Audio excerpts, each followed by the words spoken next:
په هیواد کې د کورنیو تولیداتو پر لا ډېر ملاتړ غوښتنې. یو شمېر هیوادوال وایي ځان بساینې ته د هیواد د رسېدو یوه لاره له کورنیو تولیداتو ملاتړ دی، چې دا کړنه د پانګونو، کورنیو تولیداتو د کچې د زیاتېدو او هیوادوالو ته د کار د زمینې برابرولو لامل کیږي. دوی همدارنګه د هیواد کورنیو حاصلاتو ته د لا ډېر بازار موندنې لپاره د نندارتونونو پر لار اچولو هم ټینګار کوي. حکومت باید در قسمت تولیدات داخلی باید برنامه‌های خیلی وسیع داشته باشه.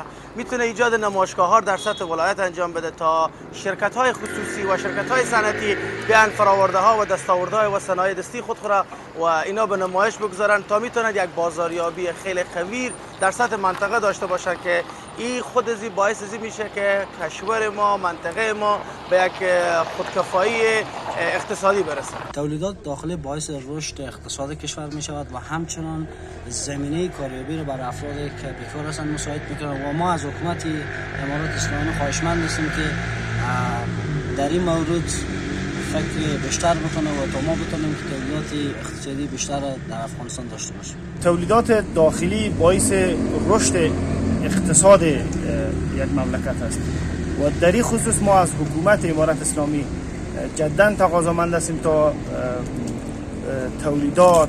تولیدات داخلی را حمایت بکنه تا بتونیم در آینده اقتصاد خوبتری داشته باشیم. په همدې حال کې د صنعت او سوداګرۍ وزارت وایند وایي چې دغه وزارت د کورنیو تولیداتو د کچې زیاتېدو او د هغې د کیفیت د لوړولو او بازار موندنې لپاره برنامې تر لاس لاندې لري.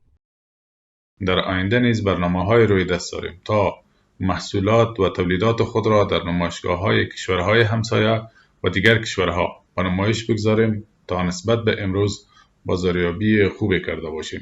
دغه غوښتنې په داسې حال کې مطرح کیږي چې تر دې وړاندې هم د صنعت او سوداګرۍ وزارت مسؤلینو کورنیو محصولاتو د لا ډېرې بازار موندنې په موخه د کورنیو او بهرنیو نندارتونونو ترسره کېدو لپاره له هڅو خبر ورکړی دی.